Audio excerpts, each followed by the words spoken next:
Okay, so pursuant to Governor Baker's March 12, 2020 order suspending certain provisions of the open meeting law, GL 30A, Section 18, and the Governor's March 15, 2020 order imposing strict limitations on the number of people that may gather in one place, this meeting of the Medfield Warrant Committee is being conducted via remote participation.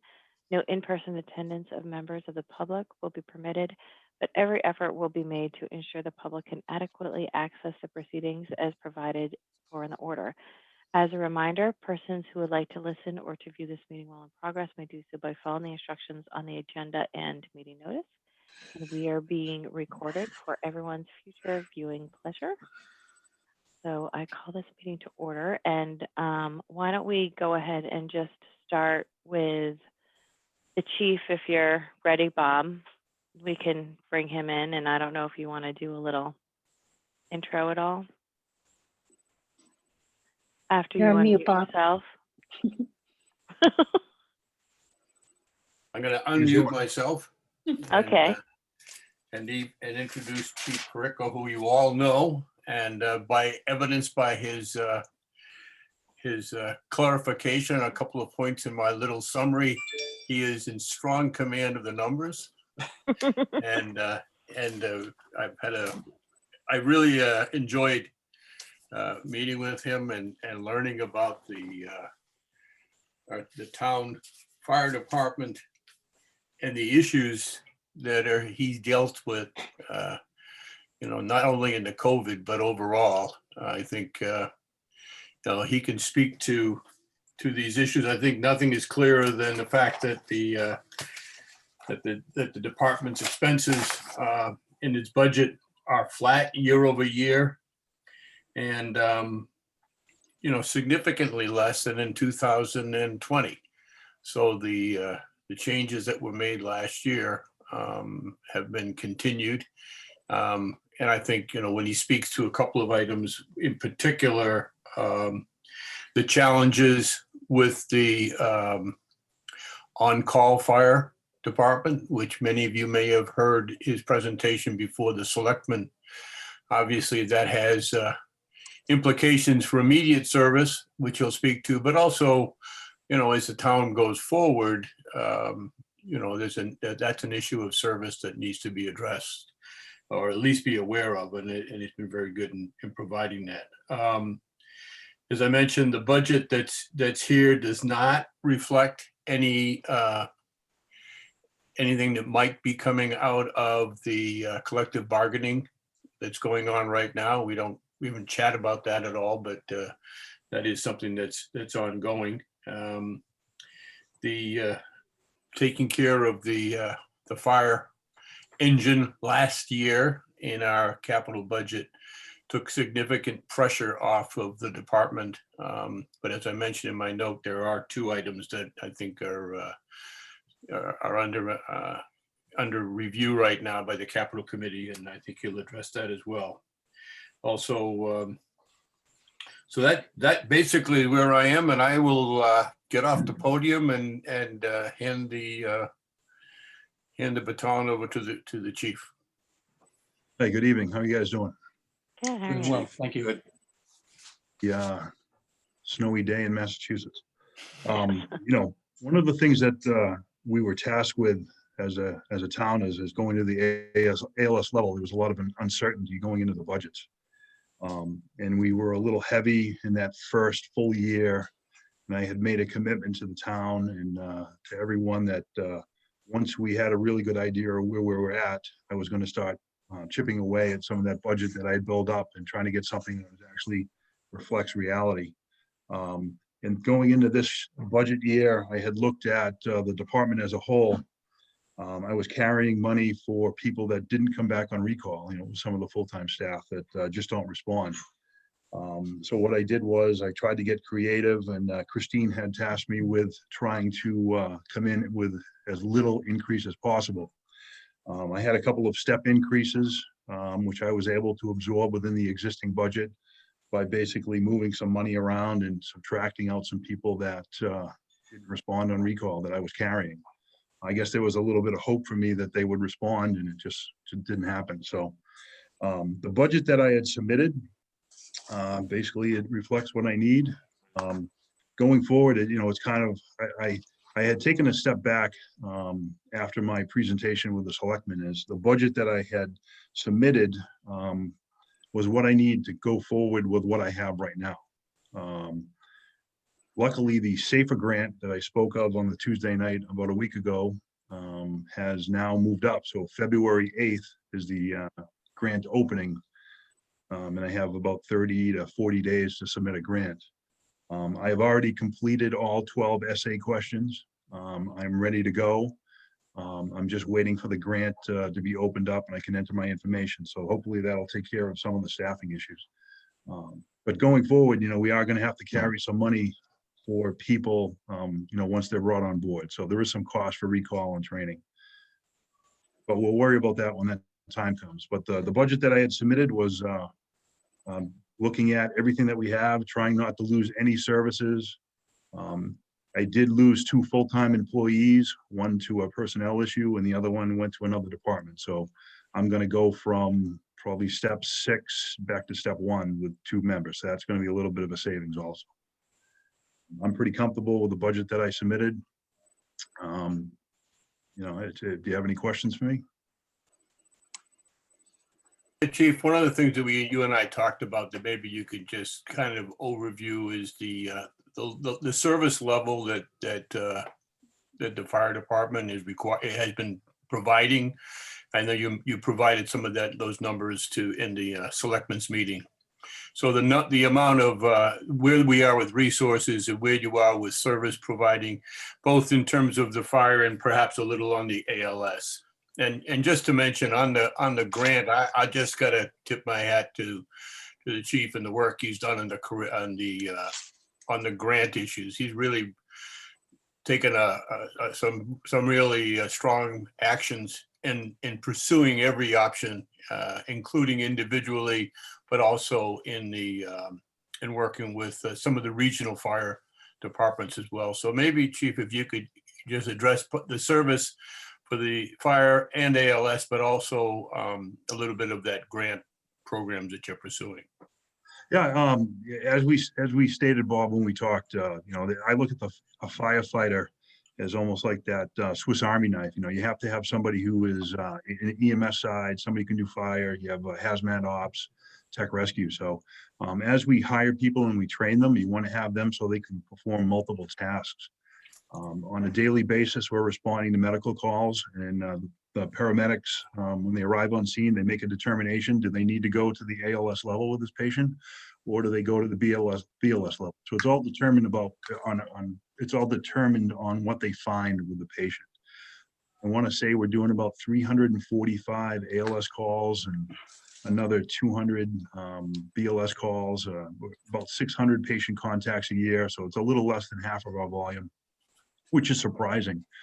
Normally a fire department that runs an EMS system is in the area of 70% of EMS, but yeah, we're a little unique here in Medfield, and we're just a little below 50% of our volume is EMS related. So we are, we are delivering ALS services, and we are no longer a burden to our fellow communities around us. And we are going to Dover on a regular basis now, at least 60 times so far. Last year, delivering an ALS to them. So that's revenue that we can collect and bring back to the town. So we're doing well. The SAFER grant, I'm looking at writing a SAFER grant for retention and recruitment of call firefighters. I've already put a lot of the narrative together, looking for 10 people. I think that would put us in a good spot, get our numbers back up to about 20 call firefighters. My goal is to try to get people who are cross-trained, EMTs. I've actually done a little bit of fishing around the area, and hopefully I was able to snag a couple of people that have firefighter 1, 2 and EMS training at the same time. So then we don't have to cover those costs. So that's a win-win for us. Get somebody who's already trained at both levels, and then it'll be seamless to bring them into the department and get them operational. So I think we're doing well, and you can only, Wayne Gretzky said that you miss 100% of the chances you don't take. So we have to take a chance on the SAFER grant. So It's opened up. Anybody wants to see what I did or what I submitted, by all means, I'll share it.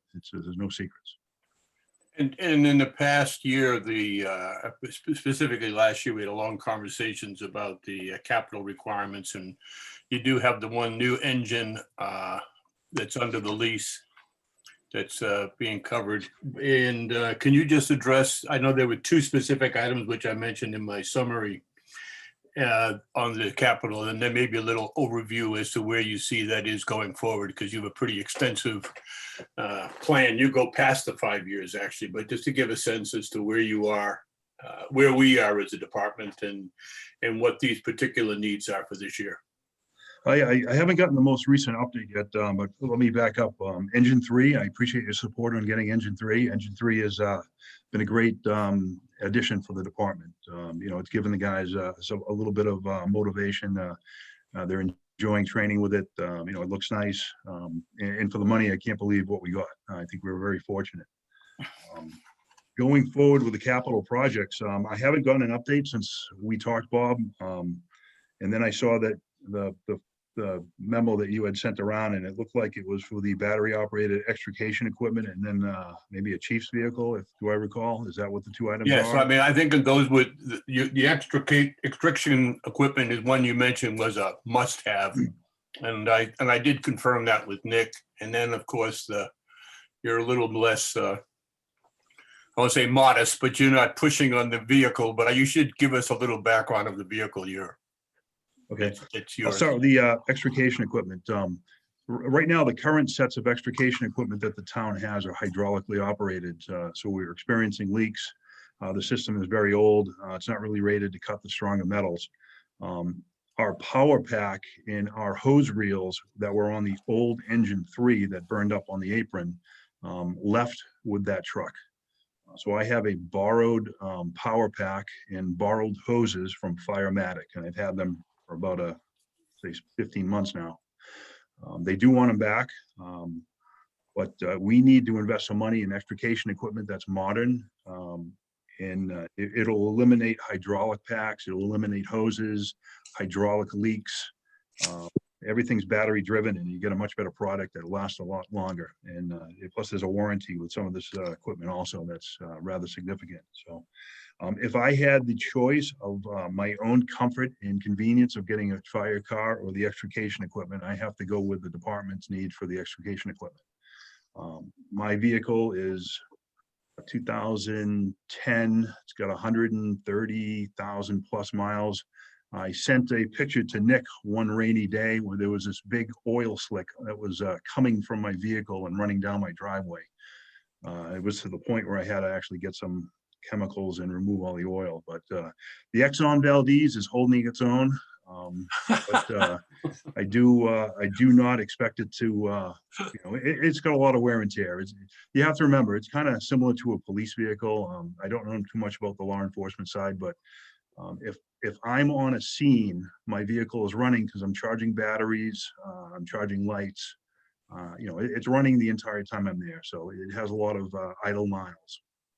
Every time I respond in an emergency scene, it sits there. So I'm not sure what the factor is that the law enforcement use, but it would be similar for my vehicle also. But the needs of the department overweigh the needs of my individual comfort and convenience. So, I defer to you guys to try to make the best decision for the community. But I do need a vehicle. I leave it at that. And I know that one of the things that we had talked about is I was faced with somebody had mentioned to me is, if you need all these other items like the replacement of engine 2, the replacement of ambulance 2, well, why did you push them off? It's, if I had left everything in fiscal year 22, I would have had $1.2 million in purchases, which I don't think is fair to the other department heads. And we struggled to appropriate engine 3, and I'm just trying to do something and moving things around that in a way that we can try to do it in a methodical manner. Do I still need those vehicles? Yes. Am I going to stop asking for them? No, I'm going to keep asking till I get them. The town needs them. The department needs them. These are the tools that I need to do my job.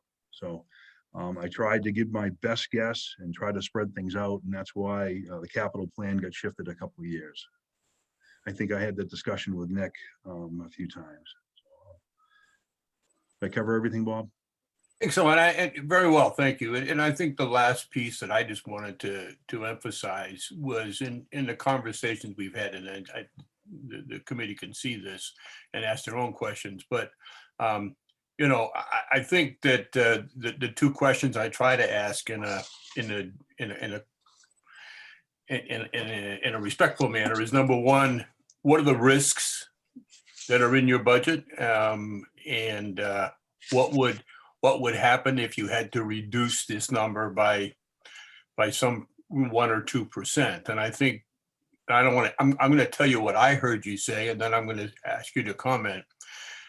I think that you reflected strong confidence that the services that the town requires and it can be provided with the equipment, given these two items that we talked about, or at least one, with the capital equipment that's in place and the services, and headcount that's provided in this budget. But anything less than this would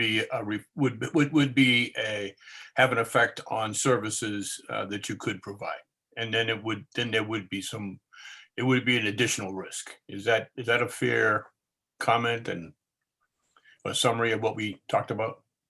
Yeah, we are holding fast with the commitment that we made to the town, that we are not going to fill the first person that's absent.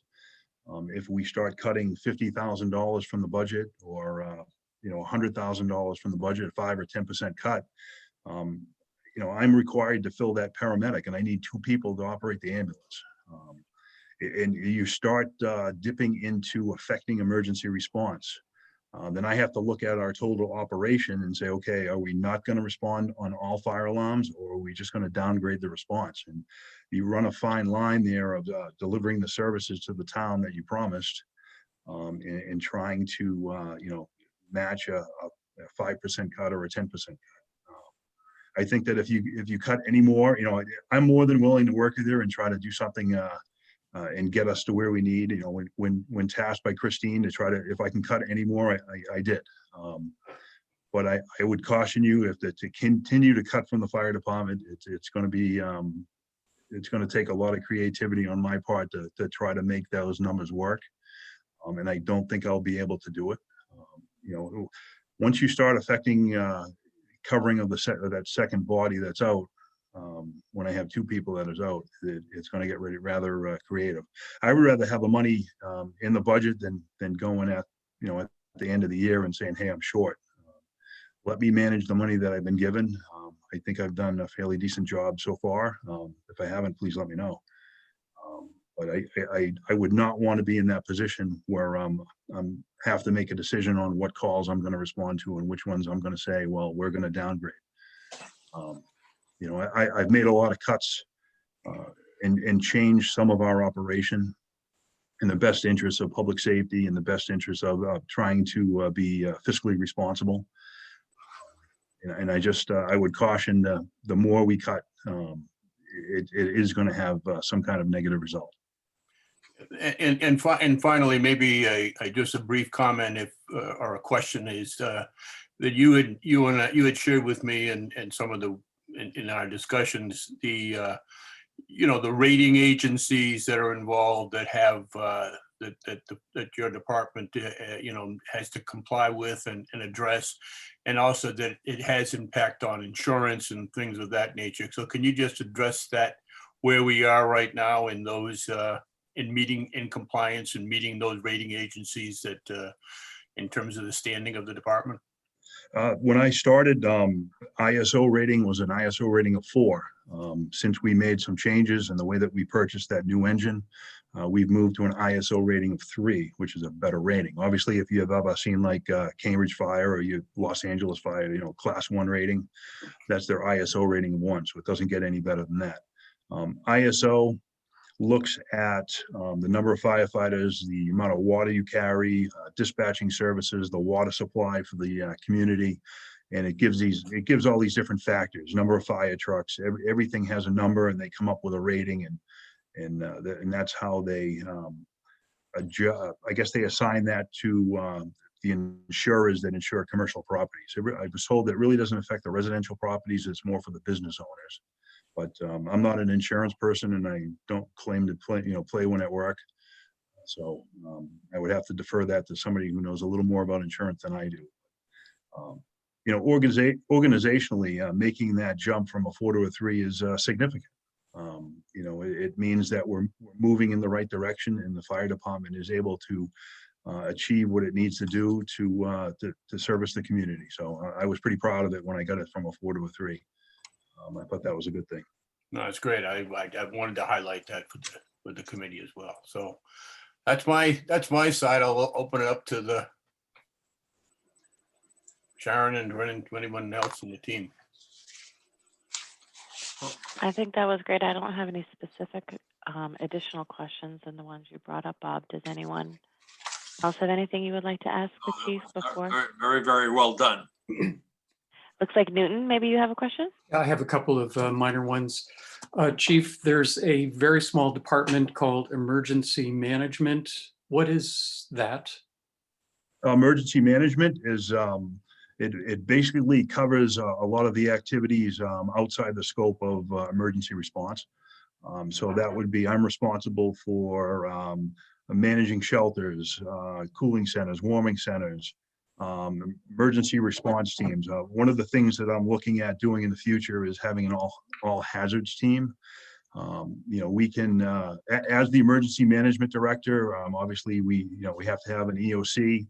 I've always said that the EOC is really where I'm standing and where my vehicle's parked, because I have to wear 2 hats as the fire chief and the emergency management director.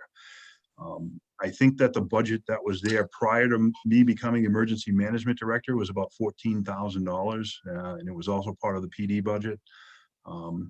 I had asked Christine, I said, well, I don't need 14,000 to get started, but I do need at least probably about half of that, which I was given. I use that to manage and service the radios that the department has. I do have a very large selection of HT-1250s, which are a 20-year-old Motorola radio that belong to our emergency management. And my goal is to have that all hazards team to assist in emergency response and to assist in EOC openings, shelter openings. Really, we don't want to open our own shelter. We want to have a Red Cross shelter, because the Red Cross shelters are they come fully packaged. So when we talk about sheltering, it's more of a daily type thing, not something long-term. I don't want to open that worms. Yes. Who do you pay the but- stipend to? What's that? There's a line item, stipend, emergency management. Yeah, Who's- that I get a stipend for Okay. performing the duties as an emergency manager. Okay. So can you see that department growing in the future? You know what? I don't really think it needs to. I don't see the need for like additional staffing, because basically, once we get some volunteers with the all hazards team, then you could fill, you have a CERT person, you could have a fire corps person, and then you cross train these volunteers to do certain things. There's always some people out in the community that are looking to volunteer, and I had some pretty good luck. The CERT team that was in Halifax was created before I got there. And then I just, grabbed a hold of it, and we, kept it going. And, it's a little bit of effort and time on the emergency management director's part. But, I think the results, people giving back to the community and managing people in roles that they would excel at. You could have somebody out there who's a racist operator, and a racist operator is basically doing ham radio communication. So if the phone lines are down and all the radio systems are down, hopefully the ham operators can still talk. So it's just another piece in the puzzle of keeping communications open. So, these are all things that I had on tap to, move forward with. And then this nasty little virus popped its head up, and everything went on hold, because a lot of the people that want to volunteer are, they're older or retired. Hopefully we'll get some younger people too. But once the virus has kind of run its course, we can kind of get back in the swing, and normal life will happen. And I see Jeremy was putting his mask on, so I wouldn't know if I was too close to the camera here. So Chief, I have another question, and it's the ALS Revolving Fund. I didn't do my homework looking at the ALS warrant article and all the research that was done around that, but I generally know that when you make a run outside of Medfield, I guess in a region that is cooperating with us, you get paid for it, correct? Yeah, what we do with Comstar, who does our medical billing, I have a whole bunch of pre-established, ambulance rates. I have a BLS rate, I have an ALS 1 rate, and ALS 2 rate. And the difference between those two is how many interventions and medications and things you do to the patient. So if you put a person on the monitor, give them an IV, and you give them maybe one type of medication, that's an ALS 1, and then as you add to it, it becomes ALS 2. And that revenue gets collected through Comstar. They collect 4%, I think, is our agreement right now, and the rest of the revenue goes to the town. And it goes into the revolving account for ALS purposes, correct? I think there's a portion of it that goes to the general fund also. Oh, okay. No, it's Christine shaking her head. No, that's wishful thinking on my Okay. part. I'm sorry. So it all supports ALS. I keep saying it, and hopefully she'll nod the other way. No, so I think you're just confusing two things. So last year we took 150,000 from the ALS revolving fund and we used it to offset the operations of the fire department. We had made a promise, it was back 2018 or 2019 when we passed the ALS, we made a promise to the voters that we would take the revenue that was generated and use it to offset the budget because we had to hire additional firefighter medics. So last year was the first year we were able to do that. So in a steady state, the ALS revenue that's collected, is that generally offsetting fire department expenses, or are there specific ALS costs that that money must be used for? You'll never make enough money with the EMS system to offset your costs. You never will. I want to say we're in there running the ALS function itself. I don't separate the two. Okay. Once again, we deliver an EMS system. If we go out the door and it's an ALS call, that's great. We collect more money. It's rather the biggest expenses that we had going to ALS were the initial purchases that we had to make. Was that cardiac monitor is $35,000. Mm-hmm. And then a lot of the medications that we buy are very low cost because we buy them through the hospital. So, sustaining ALS, some of the biggest costs that you have are with the personnel costs, with stipends and things of that nature. Mm-hmm. Once you make the initial costs to get the service up and running, it's a lot of your expendables are what you have to replace, and that's what some of your expenses are. So ALS revenue, offsets EMS costs, but may also offset general fire department costs. I'll never be able to make $1.4 million to offset the total nut that we have. No, I agree. If anything, a lot of departments use the revenue that they generate to pay for the stipends and to do what we did last year with trying to push some of the money back into the system. It's. Go ahead. No, I was just going to say, I think, and correct me if I'm wrong, I think it's basically almost like a case by case each year as to what is built up and what we can potentially use to fund for it. So last year we decided there was enough of a balance in there to safely take 150,000 to help against the budget. Just sitting in some of the capital budget meetings, like there may come up something that it's like, oh, is that really maybe related to ALS? Do you think that is something we could potentially use the revolving fund for? And so I think that those are kind of like the general discussions that have. It's not like an athletic fee that the school Yes. collects that then has to pay for something specific for the athletic department. I think it's a little bit more at the discretion of a combination of the chief and Christine, Mm-hmm. if that sounds. In Sandwich, we were generating almost $3 million in revenue. We were taking $1 million and putting it back into the budget every year. He would take that right off the top going into the budgeting season, and that would be pumped back into the op. So instead of $4 million total budget, I only had $3 million that was taken from the tax base. Last year was the first time we had a full year's worth of revenue to be able to look at. And then, of course, again, COVID interrupts our operations, and we saw a drop off in the number of people requesting ambulance services when we started in March, because people weren't going to the hospital, didn't want to go. So we need to look at that as we're transferring this year. Early on in the COVID, in this whole COVID, we were actually telling people, you don't want to go to the hospital. Please don't go to the hospital. Because there's nothing they could do early on. And now they've changed that philosophy, and we've learned more. Hospitals are getting better, at treating it, and PPE is in better supply. So, but there was a definite decline in the amount of people that wanted to go to the hospital. It was just remarkable. It's watching the trend and going to somebody's house because they don't feel well, and they're like, "Oh no, I don't want to." Okay, that's all I have. Thank you. Great. Does anyone else have any other questions? Go ahead, Christine. Thanks, Chief, for coming tonight and joining us in our meeting and talking about your budget. I had a question on the SAFER grant. How much is it for? And would that cover the cost of all of the additional on-call firefighters? And is there a requirement that the town needs to have a certain amount of on-call firefighters? Well, I'm going to be going That for would 10. then that expense would then need to be part of your budget, if that makes sense. Well, right now, I'm going to be going for 10 people. It's supposed to cover all of the training Okay. for the new people. Training and equipment would cover. And my best guess is that in order to get everybody trained, I might even be able to put people through EMT school with the SAFER grant. So I'm waiting for there.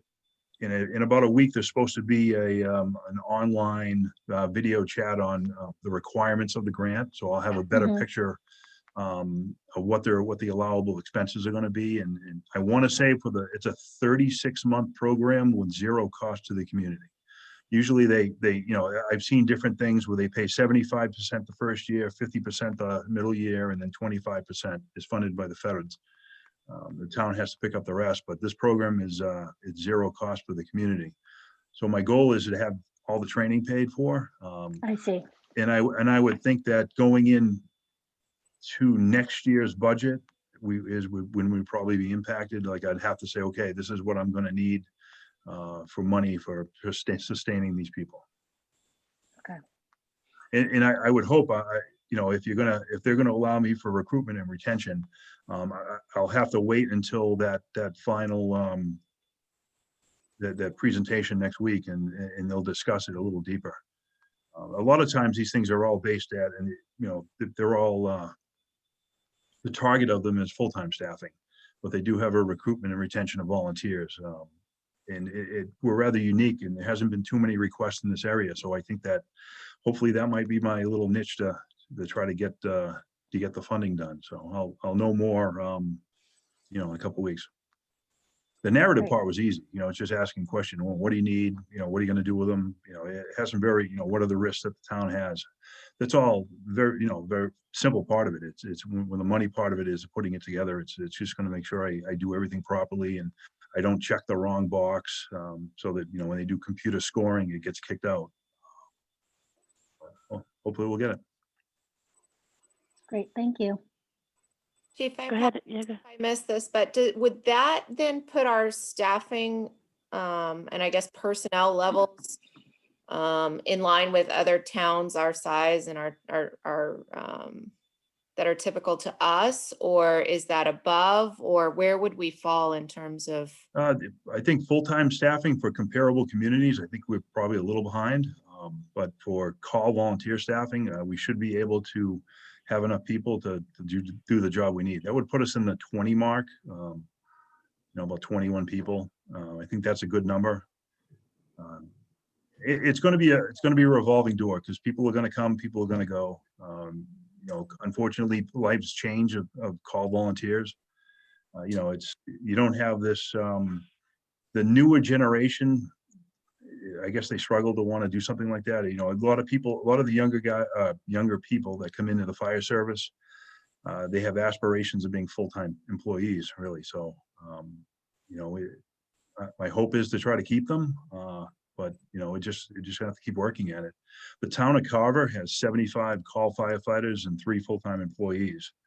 And every year he does an in-house fire academy. And, he's always adding or replacing 7 to 10 people a year. So people's lives change, and you just got to kind of keep people interested and engaged and stay on top of it.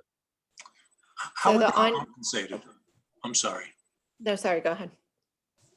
How do you compensate them, or do you compensate those volunteers? I'm not, Call firefighters are The call, yeah. covered for their hourly rate under the personnel plan. They get a Oh. time and a half for emergency response and straight time for training.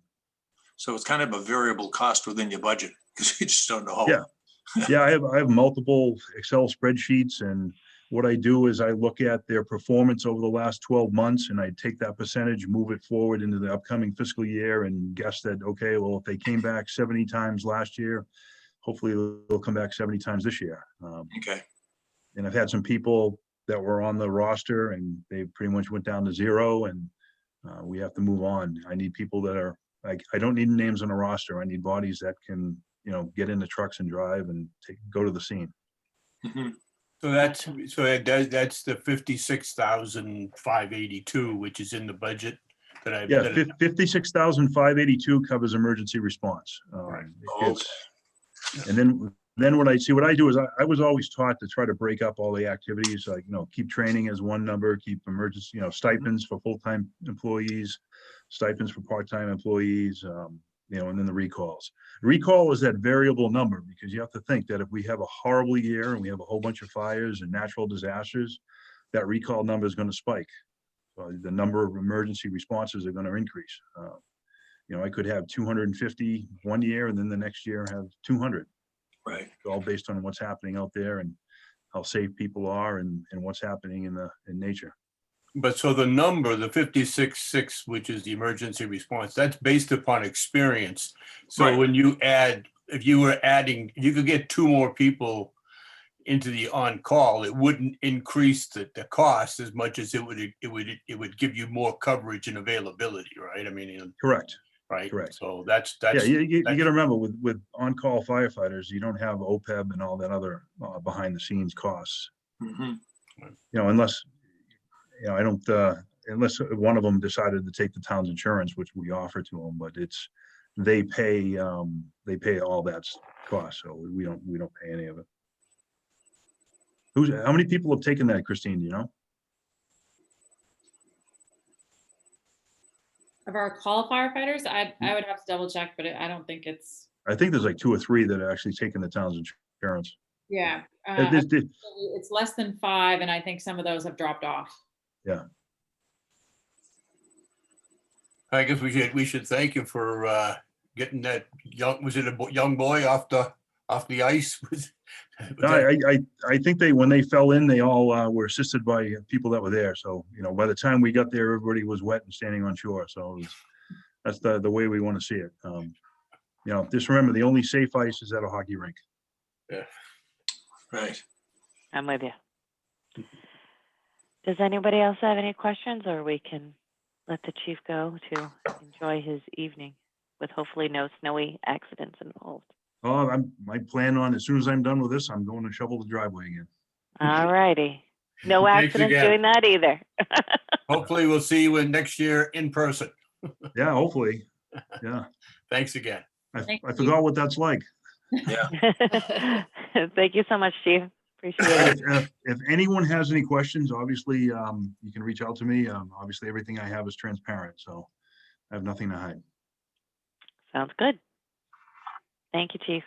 All right, have a great evening. Thanks.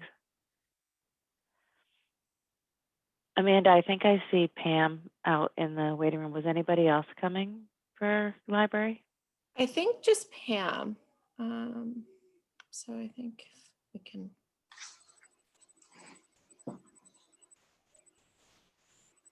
There she is. Hi, Pam. Yes, I'm coming by myself. So That's all good. hopefully there's no surprises. Well, we seem to find that with the Zoom version of the meetings, we get way more visitors. I bet. Well, have we all made the joke about how tough it was to get here tonight? I know, we haven't had that.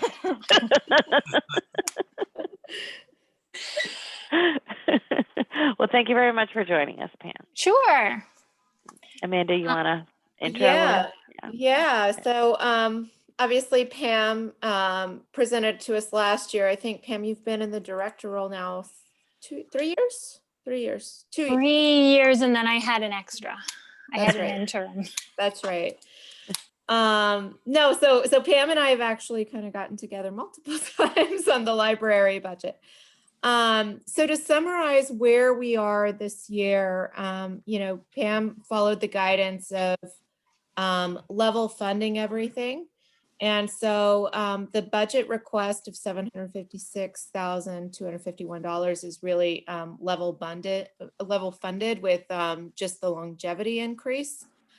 In this past year, you know, Pam and I talked about the impact of COVID and how the library has responded to that while still servicing the community as much as possible in light of restrictions that are in place. And the way the library handled it was really to operate as much as it could within the first level, reducing hours, having curbside and telephone. So, you know, as we talked about the budget, I think, you know, we'll probably see some turnbacks that didn't traditionally happen. In my memo, I included all the turnbacks, and the library has consistently provided some turnbacks. And, you know, Pam and I talked about the commitment of the library in terms of spending only what's absolutely necessary. And I think that's the commitment now. And Pam, we appreciate your partnership there. So we'll be seeing some turnbacks from the library moving forward. However, the goal of the library is to restore the services as quickly as possible to service the community. So the initial ask has been really at a level funding. Although we did kind of have the discussion around, you know, if you do have to make budget cuts, where would you look for those budget cuts? And, you know, realistically, you know, it's, who knows if there's going to be operational cuts from the library by the library due to COVID or not.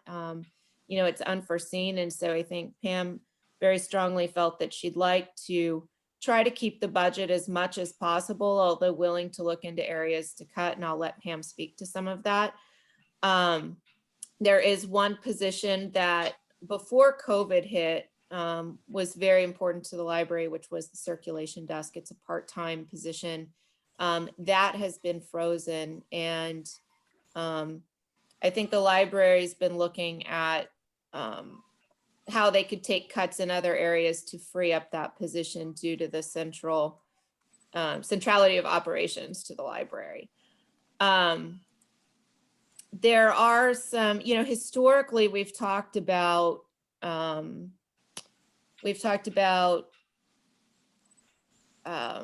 of the capital investment that the library had wanted to do over time. And I think where the library is headed is kind of taking that off the capital committee request and looking at some of the revolving fund accounts to actually fund some of those investments, such as, you know, furniture, carpeting, and some of those things to do a refresh within the library. And the capital requests that are occurring in the library in this budget are actually coming through the building and maintenance fund. So, you know, I think that is relatively flat there as well. There is something unique, just to flag, that's associated with the library, and it has to do with the ratios of how much of the budget is actually going to the library materials, and then what's been going on with the budget as compared to the prior 3 years. Nick, thank you for updating us via email, and Pam, I realized that you weren't on that email, so I apologize. But I think we did get the $8,000 from the state based on the governor's. Is that correct, Nick? Am I making this up? I'm not sure. I'd have to let you know. My latest email was it would be March. So that would be a pleasant surprise if we got it. So March. Okay.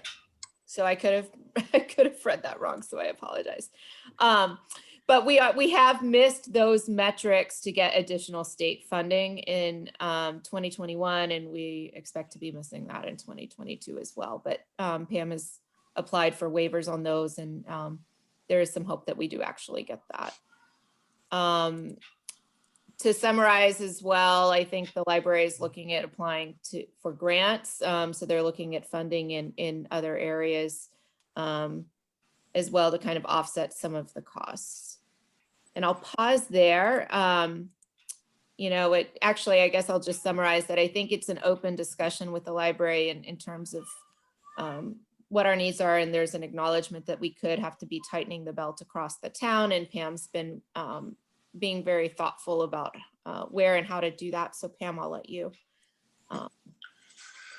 take it from here.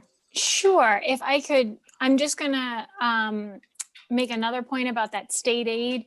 More importantly than the money that we get from that, not that money's not important, I'm in the warrant committee meeting, but that also is what enables you to use your Medfield card at any other library in the state, your Medfield library card, which we've been over this, you all have them.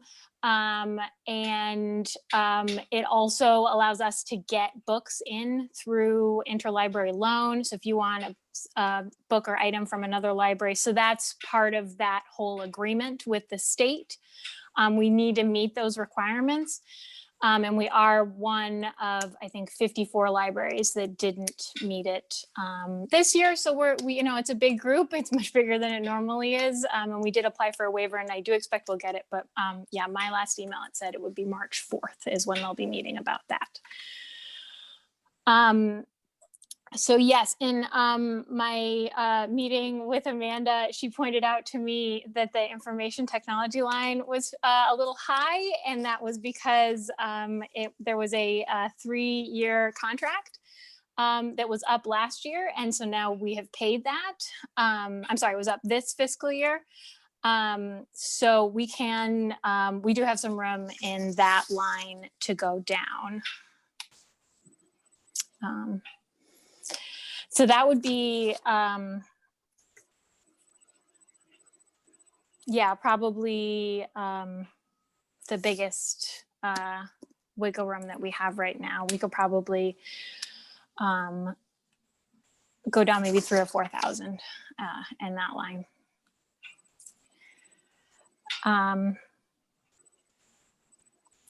Yeah, what else? No, good. I guess if you could comment a little bit as we're looking at expenditures, you know, and budgets and really tightening the belt. There has been a turn back every year. And I was wondering if you can comment, you know, about the turn back. It tends to be within utilities and maybe some training and conferences, but just so that everybody kind of hears, you know, the same dialogue as we had, looking at the budget and where the turnbacks are coming from, that would be helpful. Sure. Well, the turnback in utilities, that's, if we do have, I mean, we're certainly going to have a turnback in utilities FY21 and we did in FY20. I turned down all of the heat and AC when we left the building in March. So that's what accounts for those. The last 2 years in utilities, but historically we will sometimes, it just depends on the weather. You know, we do have a very old building. We're getting some work done through a grant that Amy Colleran supplied. So hopefully that will help a little bit, but yeah, it just fluctuates so much over the years that we'll have years where we do go over in one line. So that's why we tend to just keep it at that level. But it might, so, you know, if we have a really hot year, we go over in electricity, but not necessarily in heat and oil. And we do often have turnbacks in salaries because we do have a fair number of part-time employees, which have like a fair number of turnovers. And then within this past, within your 5-year historical comparison, we've had some bigger vacancies for periods of time. And I'm not expecting we'll be having those for any full-time positions anytime soon. So. Great, thank you. And I think historically we've, at the warrant committee, we've talked about revolving accounts, and additional accounts, and, the library has several, that you've utilized. And, I think what, at least in our conversations, you've really focused on kind of using some of these for, things like programming or transitioning the capital, what would have been a capital committee request, out of these accounts, and that's part of your 5-year plan. Is that correct? Yeah, our only capital requests that are on the, what is it, 10-year plan, 20-year plan 5-year plan. now? It's, but they're only for the building. So they're only through the facilities department. We're doing all of our furniture, the carpet that was done through facilities, and that was a capital expenditure. But now that we replaced the carpet looks fantastic. Doesn't it? Now all our furniture looks gross. Now we need new furniture, which has been on the books for a long time as a project that I need to undertake. So it's making me get started on that. Yeah, I did want to circle back around to the salaries. The position that was frozen, that was a position that we were actively hiring. We had posted it. We were communicating with people. We had postponed their interviews because it was mid-March.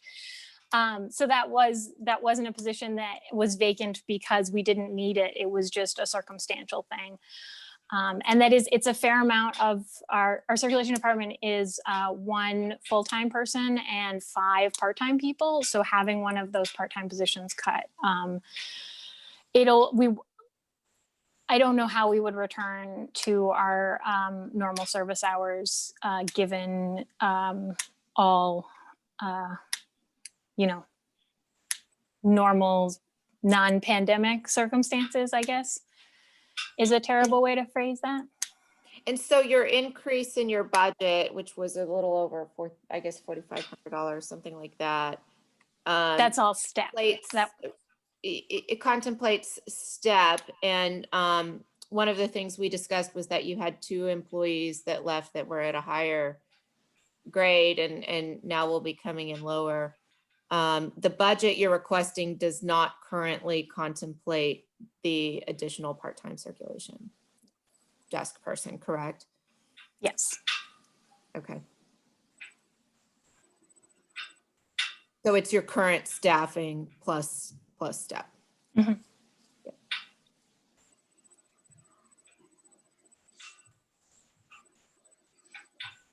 Does anybody have any other questions for Pam?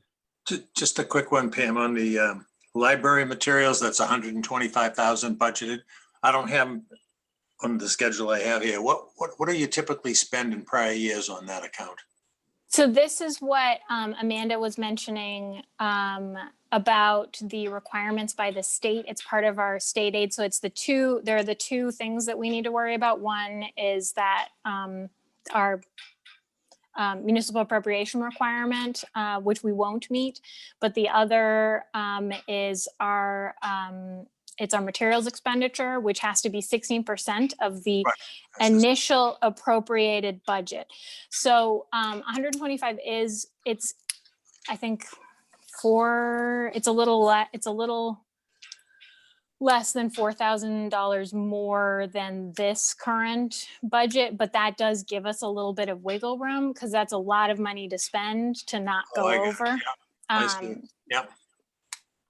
So it's always pretty high. They did cut us a break for FY20, so that's why it's a little lower. They said we were not required to meet that. Okay. Due to COVID. Thank you. Sure.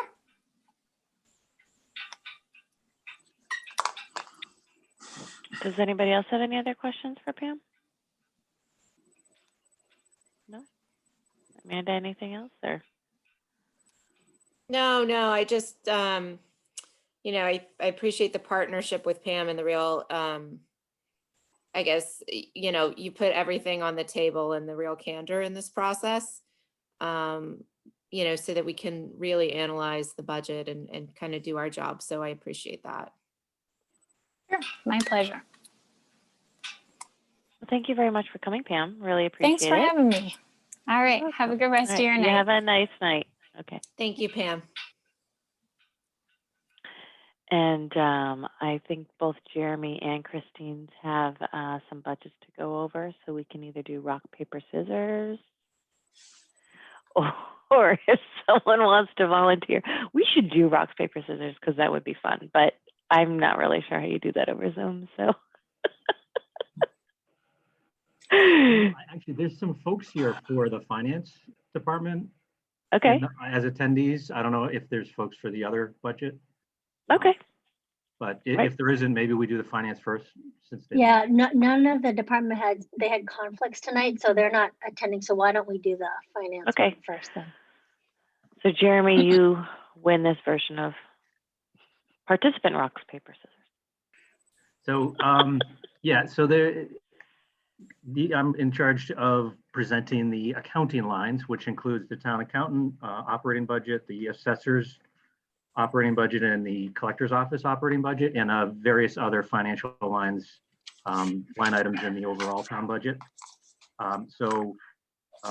Just starting with the town accountant budget, the operating budget for salaries I summarized all this and sent it out over the weekend to you folks in a summary sheet by each of these three different departments, and then also a summary of those various budget lines at the end. Essentially, all of these departments are level funded, both in salaries and operations. And I'll give a little bit more detail on that as I go through, starting with the town accountant budget. That includes 2 full-time employees, the town accountant, the assistant town accountant. If you'll recall, there was actually 2 part-time positions cut from this department last year, and that is reflected in the FY21 budget. So there's no longer any part-time employees here. That has put a crimp on the amount of work that this department can get done and the timeliness they're able to respond. But their salary line item is level funded. The operations line item has a modest increase of $440. That's a mix of some changes in various line items and the addition of some training for the assistant town accountant to help him along towards becoming a certified municipal accountant. There is a bit of a swap in the annual audits that the town is obligated to do.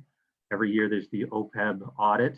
Kind of rotate every other year is a bigger audit than the next. This year it's a smaller of the 2 years for that audit, and more comprehensive having been done last year. However, this year's annually required federal grant audit, or the single audit, Joy has added some funding for that audit, in that they are managing and have to audit all the COVID accounts, the FEMA and CARES accounts. So those grants are anticipating a higher level of scrutiny from the feds in the audit. So that's accounted for in the budget. But bottom line, this department is essentially level funded with a modest $440 increase, or a 0.19% increase overall. The assessors department, again, is essentially level funded. In salaries, there's a $100 longevity that's been added that is obligated to be paid to one of the employees. This department includes 2 full-time and 1 part-time position. The part-time position was reduced from a full-time position in 2017. As far as operations, the expenses are level funded. Stressors here going forward are the personal property contract that Yvonne has, that's coming due and will at some point in fiscal year 23, I believe she noted that may see an increase in her budget as that contract stresses her expenses. The treasurer collector's office has a small decrease in salaries of $350. That's a swap of longevity from a part-time to a full-time, and nets out as a decrease modestly in the salary lines. Again, there's 2 full-time and 1 part-time position in this department. The operations expenses are essentially level funded as well, just some swapping around of various line items, mainly a reduction in the cost for professional services for bonding costs, but an increase in the contract services for payroll, running payroll. And that is a stressor going forward, is the incremental cost for the payroll contract creeping up. So that's the operating budget lines. The department heads are with us if there's any questions on those.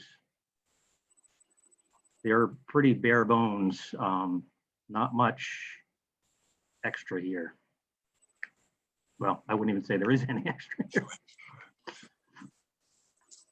Over the course of the last I few guess if years, there's not their a lot budgets and extra. staffing has been cut. Yeah.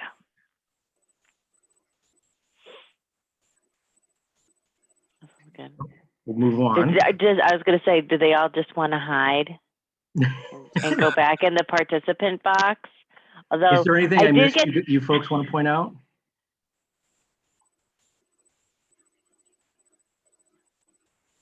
Bueller. Who are our Bueller. auditors? No, we can hide again. You just want to That's hide again, Yvonne. Yvonne. She's our assessor. Georgia is our collector and Joy is the town accountant. Hi, everyone. Hi, good evening, everyone. I Who just are- want- who are our auditors? Powers and Sullivan. And how long have we had them? I think it's since 2013.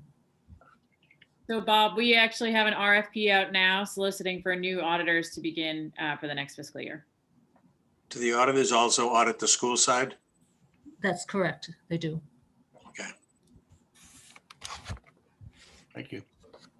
I just want to add something to what Jeremy mentioned regarding the swapping of the line items. I did have a line item for bond services. We moved that line item, we actually changed it to 0 and moved the funding in that line item into my payroll service costs. What we've been doing is when we've had long-term borrowing issues, we usually force the premium and use that to pay for bond services. So I just wanted to make that clear.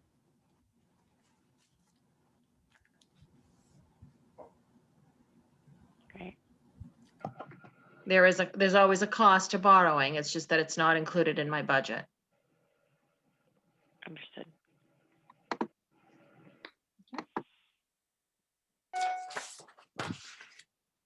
So Jeremy, any more on any of so those those- budgets?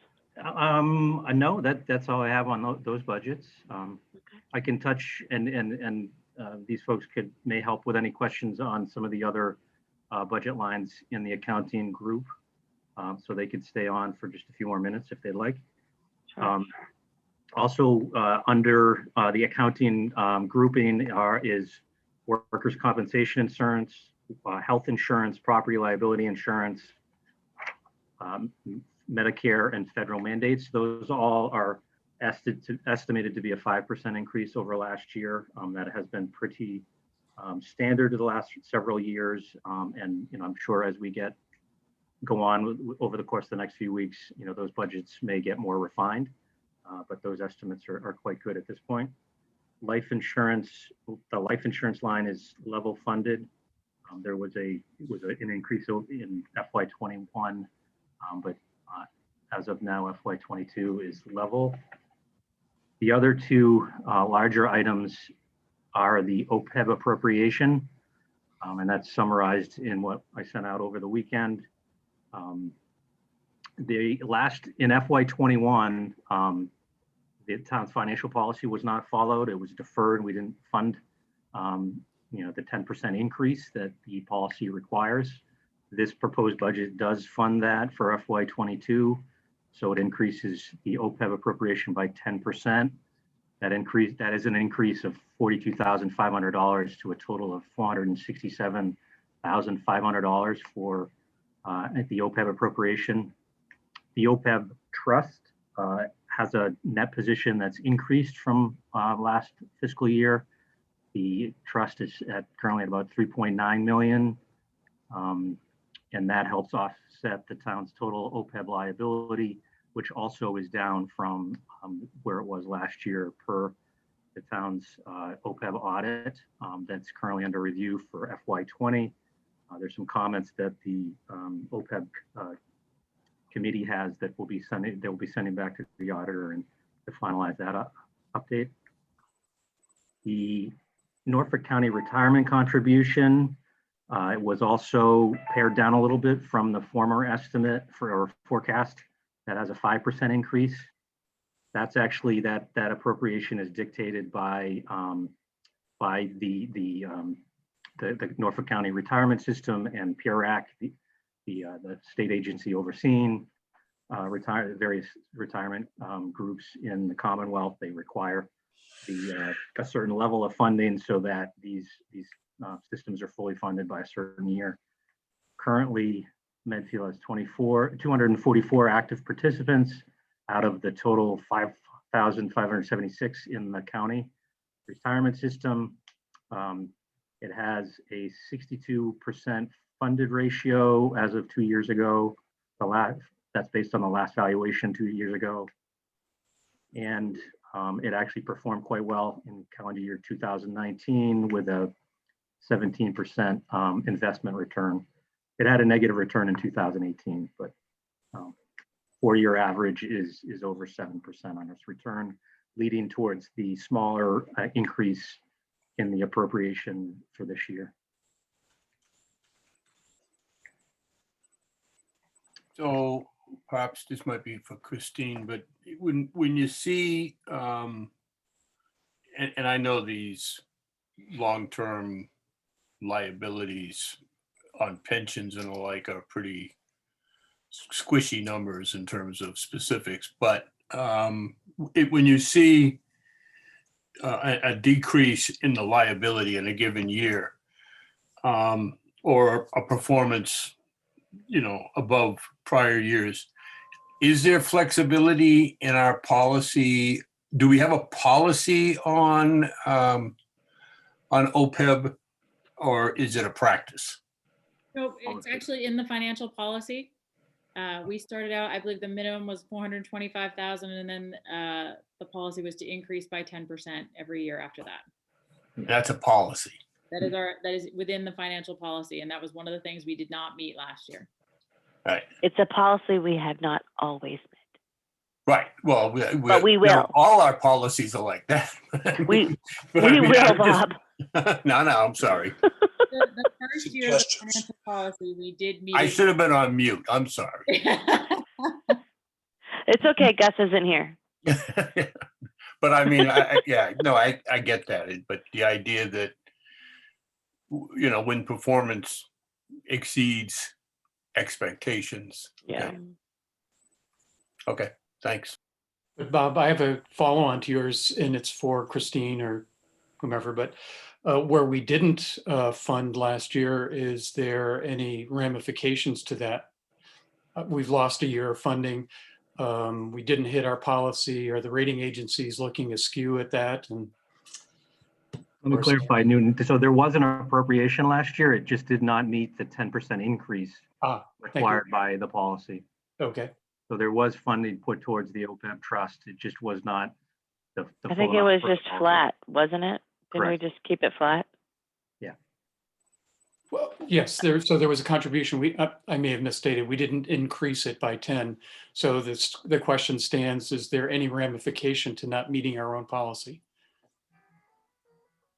I mean, we put the policies in place for a reason. We would like to meet all of the policies because the financial policy was put in place to look at our long-term budget obligations to get away from the short term. So it was painful for all of us to not meet those ones last year. But given the fact that we were in a pandemic, I think everybody was in agreement, that it was fine for last year, but it was a one-year thing. We have to continue and meet the policy this year, especially where we're talking about the borrowing for several upcoming projects. Sure. So that goes to my next question. The rating agencies must, sort of at least create a little hit list, so to speak, and they must be looking at, here's an item that, gee, they failed to reach their policy. So it has some ramification in not having that increase. Right. Meeting our financial policies will definitely strengthen our bond rating. Yes. Thank you. It shows So commitment. I'm gonna do my typical can of worms here for a moment, but pull me out if you want. When we put this this funding, the 467,500, that's actually put into a fund, into a trust, right? So that's a physical fund, and that's funded, and that has performance, right? Correct. So, and again, I understand it's a policy, but maybe this is for a future conversation, but not necessarily. Does that bring into question whether or not this should be a policy? Because if the performances of the fund exceeds expectations, our liability that we wanted to cover by this 10%, we may be covering it by performance as opposed to So the cash actual, contribution. even with that increase, Bob, in the Opeb trust, the current net Opeb liability calculated per the FY20 audit is $32,692,000. So like us Right, but increasing it that's 10% that's doesn't down even, from 34 million. It is. It's a long way to go though, Bob. What's that? It's a long way to go. Yeah, but I mean, what you know better, you know as well as I, Ed, that the argument is that we're probably never going to go there. So, Well, that's, yeah, it's a problem across America, I think. yeah, exactly. I mean, if that ever happens, when I mean, the Anyway, general all right. idea is, once the pensions are funded, that money can go towards OPEB in 10 years, whenever that is. Okay, I'm just trying to. Bob, I think you need to come to the next OPEB Trust Committee meeting. And you might actually recognize our new member. His name is Mike Pastore. I was gonna say, I think we have a friend on that committee now. Yeah. Committee chair. So I think that we'll have a nice conversation, just us. Oh, I don't know. Last time Mike and I we were across the table, and he was, he took a position opposite me. So I gotta, That was about the picnic table. that was 15 grand. So Exactly. I ain't going there. We fight fiercely in this committee about that 15 grand. Sorry, Bob, I can't imagine when it's going to be at 32 million. I should be clear at the beginning. We hold our OPEB Trust Committee meetings at the blue tables. There you go. That's got to be the most depressing meeting ever. Now. Oh my. Oh my. Jeremy, do you have any more on your budgets? No, I think, some of those major line items may modify slightly as the weeks go on, but those are the high points. Gotcha. Okay. Well then, Joy and Georgia and Yvonne, thank you for coming. If you would like to be put back out in the peanut gallery, you are welcome to do so. And then Christine, would you like to go through yours? Sure. So tonight I'm going to be presenting the budgets for planning and zoning, inspections, and facilities. And Amy had a conflict with the Dale Street School Committee, so she couldn't come tonight. Sarah has planning board. So I just said that I told them that I'd present their budget since we're not voting on them anyways, and then I'd either come back to them with questions that the committee had or invite them back at another meeting if there were a lot of questions. But so I'll start with planning and zoning first. Just by way of history, last fiscal year, the budgets, so originally planning and zoning were two separate budgets. Last fiscal year was the first year that both budgets were merged into one. And so Sarah just took a year to basically figure out if there are any overlaps in certain of the line items and stuff. As for salaries, the salary within the budget is one-time professional planner, which is Sarah, and a part-time administrative assistant. There was an increase for longevity, and salaries represent 87.09% of the total budget. So it comprises, a huge part of the budget. The total budget request is $130,796.60. for operations, it's level funded. So, she runs a pretty slim budget. Advertising, they put legal ads, dues and membership, training and education. They hire consultants, like technical consultants, for any sort of reviews for ZBA matters or planning board matters, review bylaws, technical stuff, printing, postage, meetings and conferences, and office supplies. So that's all level funded. When we kind of dug into her budget, I was asking her what she could cut. She ended up cutting a little bit of her budget regarding advertising, 10% of that budget of 1,500. So because as what she's gonna do going forward is have any applicant that is in front of the ZBA that has an application before the ZBA to pay for their own advertising. Right now, we pay for it. So so she thinks that that budget won't need to be as much. So she did cut that. I think maybe, she did, obviously she doesn't want her budget cut any more than at all, but I think where maybe we could have room is for training and education. There was, the past couple of years, it was untouched.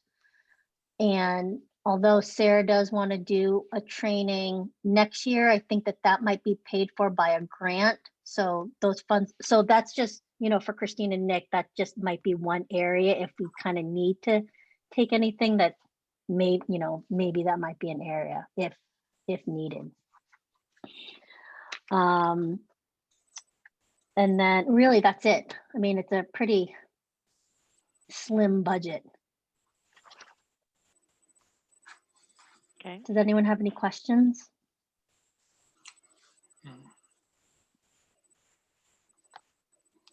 Okay, No. I'll go on to inspections.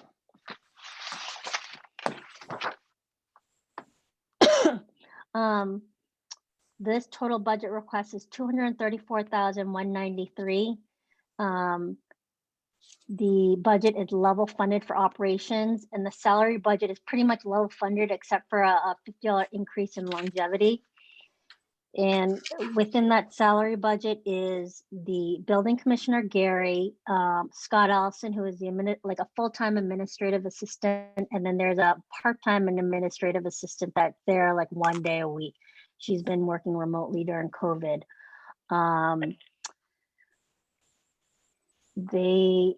Salaries represent 94.3% of the total budget. Operations is level funded. Gary was saying, despite COVID, their permit fees they did pretty well this past year. A lot of people were doing like home renovation projects, swimming pools and stuff. So I think he was estimating somewhere between 600 and 650,000 for inspection fees, which is good, and it was higher than fiscal 2020. In terms of like anything miscellaneous, his truck only has like 40,000 miles on it. It's running well. He may at some point down the road need new tires, but that's not anything critical yet. He did say if there's any sort of wiggle room in his budget, it would be with the line item in telephone and utilities, because originally they were given iPads, like pads to take with them to inspections, so that if they wanted to kind of input their inspection review at the site, they could, but no one's doing that. They're either going back to the office or just inputting it at home. So they turned in those tabs, and it's a line item on their budget sheet, but we could probably reduce that, he said, if necessary, because they've already turned those iPads in, or their tablets in. And then the other thing is, Christine, I don't know if did you decide whether you're gonna put that sealer weights and measures on Gary's budget? I think we'll probably move it in. It's such a small budget. It's $2,300. It seems silly. We probably generate that much expense just in the paperwork to print the budget out and everything. So I think we'll just incorporate it into Gary's. I just haven't had a chance to talk to him about it. Yeah, I kind of mentioned it to him, so he was like, okay, so yeah. So if that happens, then he, she And should there's be okay with that. nothing they would need to do with that. We pay for all of the, we process the bills in the town administrator's office. So it's just housing it more in their budget. Right, because he was just like, I don't really do anything with that. And I was like, I think we're just gonna stick it in there rather than have it be a separate item. And you don't need to do anything with it. It's just kind of like a line item in your budget.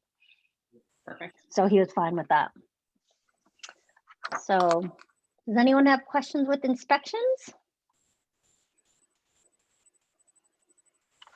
None? Okay. And then Amy's budget. Her total budget request $604,196. It looks a 1.9% increase from last year's budget. So basically, Amy's salary will be level funded. So within her budget is Amy and then Wayne, who is a facilities coordinator, and her salary is being level funded.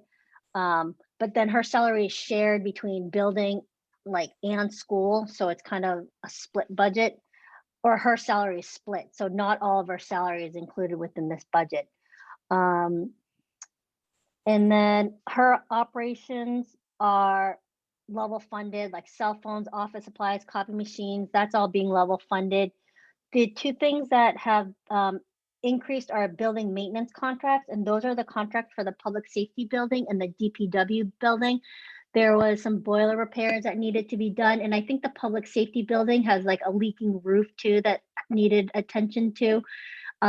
Those two buildings, even though they're new, never had any sort of like maintenance contracts. I think she was saying because like there were new buildings and people just didn't think to have maintenance contracts because it's new and they, but now we need to have a contract. And so she's going to start negotiating one starting, for fiscal year 2022. That was the old way we handled our buildings, was build them and then, in 20 years, start thinking about what might need to be done. Now we have a facilities manager and, for the record, are a lot more proactive on the contracts and the things we can do to maintain and lengthen their life. That's just my PSA. Yeah. Should we be having a heart attack that it already has a leak in the roof? It does, but yeah, I know, but should we be having a heart attack about that? Yeah. Well, no? Not yet. No panic yet. Should I call Mr. Quinlan? Mr. Quinlan is very aware of my leak. Okay. I know. I was surprised when Amy told me that how old is building and there's already leaking roofs. It was attributable to a poor design. It looks fantastic, but it was a poor design in the roof, and they believe they have a solution for it. We have a contractor who came out this week to look at it. Okie dokie. I'll keep my mouth shut. Don't worry, the fire chief sends me those pictures too. Okay. This is when all buildings need to come with a warranty. Right. Sorry to interrupt you, Christine. That's okay. Let's see. Building maintenance and repairs is level funded, and this is basically this line item is essentially for like unexpected repairs and maintenance. And what's her name? Amy was saying that if there's wiggle room, you probably could kind of cut down this budget, but it's really for like emergency repairs and maintenance. I'd like to see it kind of stay put just in case, because you just never know what's going to happen. And I'd rather not have any kind of cuts to this line item at all.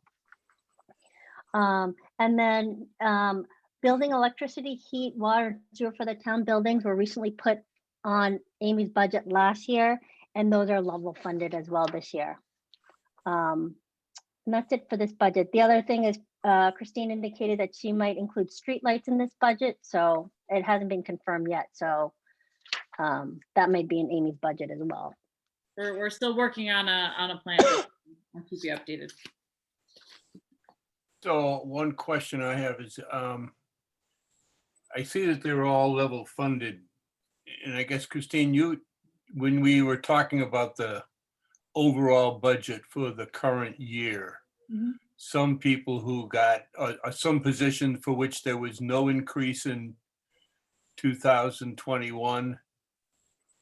There is an increase in 2022, right? So who's in that group, and are these like So You what mean the- positions you are Uh, mean the in that and salary? what positions are out? there's a couple of issues. So anything that we talked about with cost of living is non-union increases. Any other increases are going to be covered by collective bargaining for police and fire. So the non-union would be DPW, town hall staff, library, parks and recreation, and town hall. So those are my non-union, and any of my department head managerial positions are also considered non-union and eligible for the cost of living and the merit increase. That actually needs to be voted upon by the Board of Selectmen and the Personnel Board, and that has not been done yet. We've included a recommendation of what we think it should be, but I don't have an official vote on that. So we carry that number in the human resources budget. Okay, but some of the people like these management positions are included in that category? Except for my contract, the police chief's contract, and Amy actually has a contract with the school department. So the school department, in consultation with me, sets her contract amount, and then we cover 20% and the schools cover 80%. So, all right, specifically, Sarah would be in that general category. Sarah's in the general category. She's in the non-union. So what you'll see is once that decision's been made, whether or not it's going to be a 2% cost of living increase, you'll see all of these budgets will be increased to reflect that 2% in salary. Okay. Like a lot of times that wrap in happens almost right before we go to print. Right at the end, yeah. Yeah, no, I just trying to get my head around it so that it'll come up in the overall discussion, and that's what that is. Because I just, she's not in this meeting, but every meeting I go to, Sarah's there. She makes a great addition. This is for 130 grand for that department. That's we're getting our money's worth there. I will pass. I will say, You would appreciate that comment, Bob. That's really nice because I know she feels like she's like really stretched thin with like being on all these different committees and stuff. So she'll really appreciate that comment. Yeah, well, as I said, I Thank you for noticing. I'll share it with her, but I didn't want to say it unless I'm sure she was in that category. Yeah. Because then I'd have Christine going against me. I don't want that. And that's worse than having Mike Pastore. I can assure you. Oh my goodness. Love it. All righty. So does anyone have any questions, or if you think of any questions for any of these budgets, just send me an email and I can reach out to the department heads or even invite them back to like a future meeting. They'll be more than happy to come back to one of our meetings. And Christine, when you talk to Sarah and give her an update on this, I'd be happy for you to just mention that. I will. It came up in the conversation. I don't want to reach out to her individually, but that No, in this I will. context. Thank you for noticing and saying that. Great. Okay. So I think that was it only from a standpoint of budgets that we were going to review. The last couple of items we have on the agenda was we still have to approve the minutes from last week, and then the other two items that I have at least on my list, Christine and Nick were going to talk to us about the CPA letter that I think most, if not all of us, got in the mail. Right. And they were going to go over the reserves funds and town policies and anything else, updates on budgets. And we have 30 minutes to do that, and I'm pretty confident we can do that. Is there anything else anybody else wanted to cover? Or else I'm going to turn it over to Christine and Nick, and they can go through what they want to go through, and we'll just approve the minutes quick at the end. That works. Okay. The Christine and Nick show shall begin. Perfect. Let me start because I can give you the good news. So we got our state aid numbers from the governor last week, and we had been carrying that it would be the same as our fiscal year 21. So we did have a slight increase overall.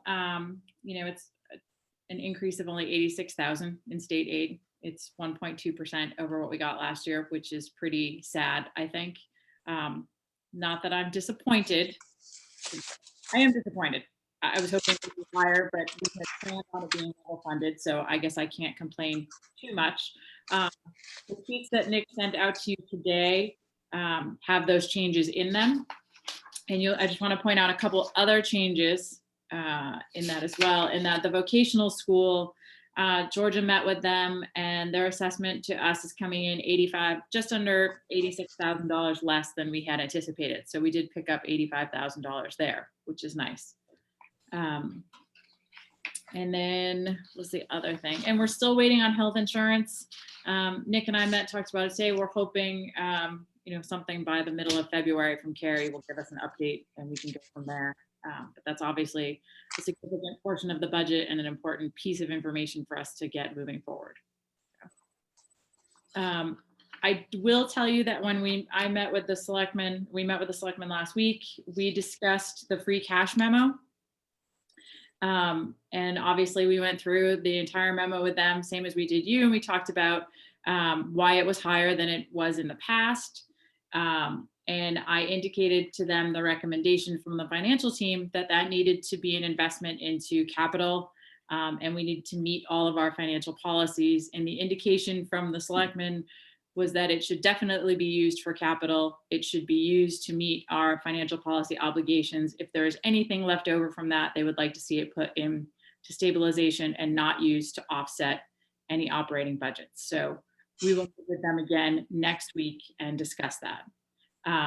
But in looking at that, you're looking at, close to an $800,000 obligation to meet the financial policy and the capital. So you are talking about using, $800,000 of that $3 million to offset the budget to cover those things. So just putting that on your radar screen. We'll meet again with the selectmen tomorrow night and discuss it further. Can you say that again? So Of the 3 million, just kind of walk me through that again. Sure. So of the $3 million, we would be requesting to use, I think it's 790. I don't have it off the top of my head. 790 to use for the capital budget. And then we want to make sure we're meeting our obligations under the financial policy, including the 10% that, Bob, you don't love under OPEB. I'm starting to like it. So just making sure that our priority is meeting the obligations we didn't meet last year and funding capital. And as you know, we included those amounts in the budget estimates that you have. There is an amount included in there for capital so that we would know what our full obligation was on day one. So that's their indication. That's what they would like to see it spent on. So, okay, so you got the 10% for the OPED, you got the 790 for the capital. So that's reducing the 3.3. What does it reduce it to? I mean, what of that then needs to be left There's to meet our policy? I think we're close to 800,000, Nick. I think 800,000 brought us there.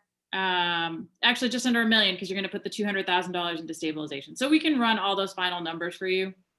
We were just okay. So that was my question. So the stabilization number would be inside of that too. So it's like you're looking at close to $1 million to meet all of that obligation. But the 200,000 for stabilization is in that budget that you've been given already. So that was $1 million on top of the 790 for capital?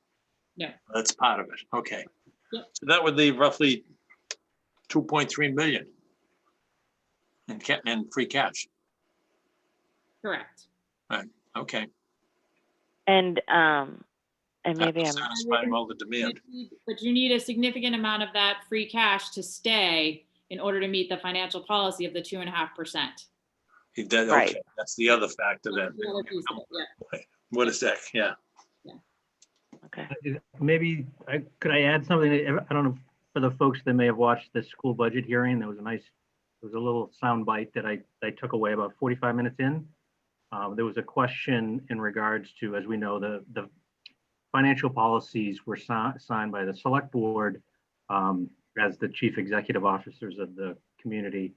And there was a question during the school budget hearing about how the school committee factored in the town's financial policies and if they recognized them and there was a question why they didn't sign them. The school committee chair actually said something to the effect that that she considered that a town-wide policy, and as part of the town, the school committee would follow those financial policies. So that was kind of a soundbite I took away from the hearing on the school budget.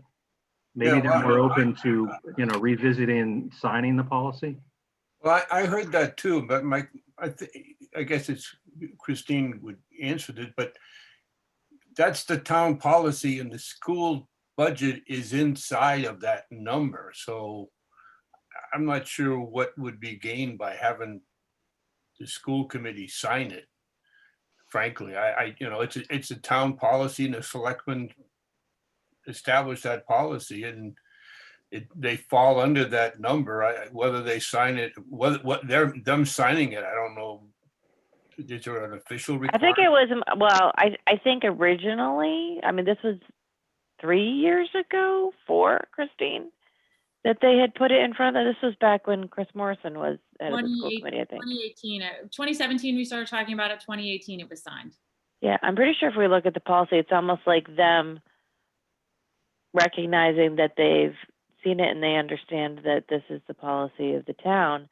Yeah. And so it's not that they're necessarily saying that they know they can control it. It's more of a recognition that it exists and is part of the factor is to how we run the budget. So, well, and especially if you go back and look at what was happening in 2017 and 2018, we had no parameters on the budget. We did not hold on to anything in terms of free cash. We did not have a policy on anything that we held in reserves. So it was new to everybody. And I think the selectmen at the time were looking for recognition that this was going to be a new outlook on how we develop the budget. But in that context, I don't know why the school committee, I understand it's a separate budget and they vote separately, but other than that, I don't know why it would be, as a department, they'd be any different from any other department. Yeah, Bob, I think that's kind of the soundbite, that it was sort of that acknowledgement of that may have been missing in the past. Yeah. I think sometimes there's a reluctance on the part of the school committee to sign that, because they don't, I mean, all of those policies are really enacted by the town, funded by the town. I mean, they're on a day-to-day basis. They're not worried about free cash or OPEB or stabilization, et cetera. So yeah, they don't have any influence really over those numbers, and therefore they can agree to them, and yeah, we should have them, and they agree. But there's really they really have no say in any of those reserves or requirements. I think that's a reluctance that I understand most school committees have. That doesn't mean they don't sign it. I mean, because conceptually they agree that we ought to have it. I don't know whether that was clear or not. Clear. Okay. All right. Okay, so I think Nick just wanted to go over to present the reserves and where we are on that as well, because if we're talking about making sure we're meeting our reserves, it's key in having that on your radar screen as we start talking about where we're going with the budget in the next few weeks.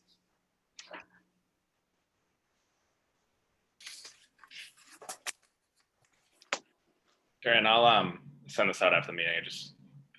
We felt it would be helpful to walk through it first and then get it out to everybody. So whatever you would like, Nick.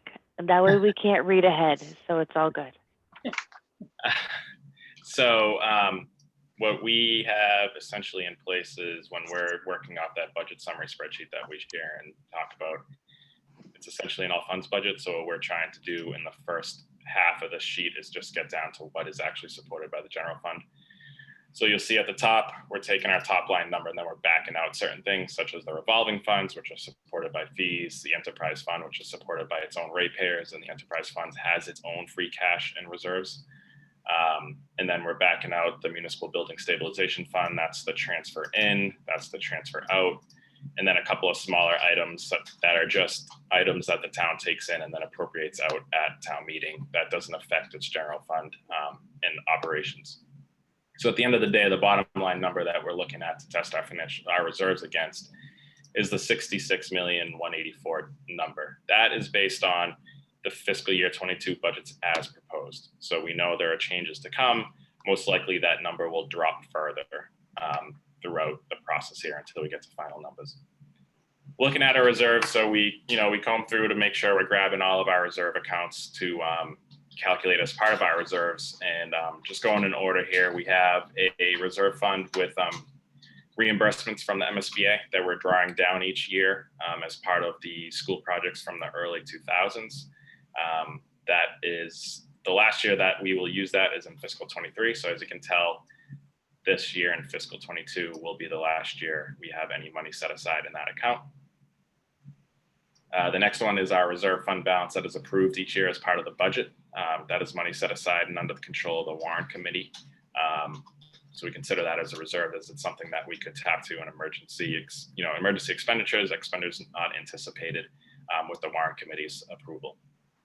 The next is our stabilization fund balance. This is our fund balance as of September 30th, plus the $200,000 that we have included in the fiscal year 22 budget. So it's about 1.89 million right now. That again is predicated upon adding $200,000 in this year's budget. Obviously we have our free cash number, and this doesn't reflect any changes to that because we know there is no free cash used in this budget at this moment. So that is the full free cash, the certified value right now set aside.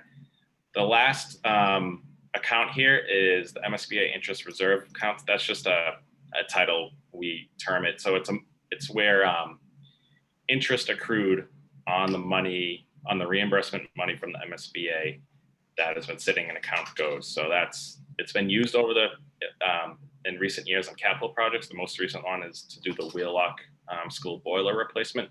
That account was tapped at that time to fund that project. And there's still about $176,000 in there at the moment, which is available for appropriation. It can stay in there, but it's money that can be used by the town. So that gets us to about 6.15 million in reserves. And if you take that number against our general fund expenditures, we're talking about 9.3% of our budget. And if you'll recall, our financial policies state that we want a goal of 9 to 12% of expenditures, but not less than 7.5%. So where everything stands today, we are meeting the reserves fund policy based on that threshold. The second threshold is free cash. We want to maintain 2.5% of our expenditures in free cash. And as you'll see here, free cash required by policy is 1.6 million. We have significantly more than that amount. So we have about 5% of our expenditures set aside in free cash. So the implication here is, or the tricky thing for us to navigate moving forward is because free cash is making up such a large component of our total reserves, as we draw down from it, we may meet our free cash policy, but it may impact our ability to meet our reserves policy. And we'll continue to go through this and we'll share the spreadsheet, but it's just something to keep in mind that these numbers are just based on today, where we're looking at a significant deficit. So we know our total expenditures will likely drop at some point, and that our free cash will make a decision on what to be used. So they'll kind of fluctuate, but that's just an overall sense of where things stand, that sure, we have a strong free cash balance. That's great. It's available to be used to offset certain expenditures, but we have to keep in mind that the other component of that is the overall reserve fund policy. We set a goal of 9% with a floor of 7.5%. Another thing I just wanted to flag is we do have other reserves that aren't considered for various reasons. Our Municipal Building Stabilization Fund has accrued a balance in recent years. That is not considered a general reserve because it's dedicated to a specific purpose. To change that purpose would require town meeting approval and voter approval because it's funded by an override. The Hill Street project reimbursements, that project is funded by the Municipal Building Stabilization Fund. The intention is to vote at town meeting to move these back into the stabilization fund. And then Water Enterprise Fund and the Sewer Enterprise Fund both carry a free cash reserve, which they use mostly for capital. And their goal is to maintain $1 million in each. That's what the Board of Water and Sewage set as their goal. So those are the other reserves. And sorry, Sharon, I think I cut you off there. Oh, that's okay, because I was cutting you off, so it's all right. I just, I had a question while I'm looking at this that I'm just wondering if it has come up in discussions at all otherwise, but it just popped into my head. So, so based on what Christine had said before, and I'm just going to use round numbers for argument's sake to see whether or not I'm thinking about this correctly. So if we go down to the line where it is saying that in essence, we have an excess of 1.7 free cash above the 2.5 policy requirement. If we, for argument's sake, used $1 million of free cash to offset the items in the budget, such as capital and stabilization and things like that, if we just assume that's $1 million, that would bring that in particular number down to being in excess of 700. Has there been any discussion about perhaps maybe taking, again, just for round number sake, so if $1 million ended up being used against the budget this year, are there talks about taking the excess $500,700,000 and doing it a larger stabilization transfer in order to help maybe go towards keeping the stuff in reserves, but not having it so much in free cash, or are we not, or am I thinking too That's one broadly of the about it? things that Selectman Marcucci was talking about at last week's meeting. Okay, Anything I haven't watched that one yet. Yeah, anything left over after meeting our reserve policy, anything after meeting our financial policies and capital budget should go into stabilization.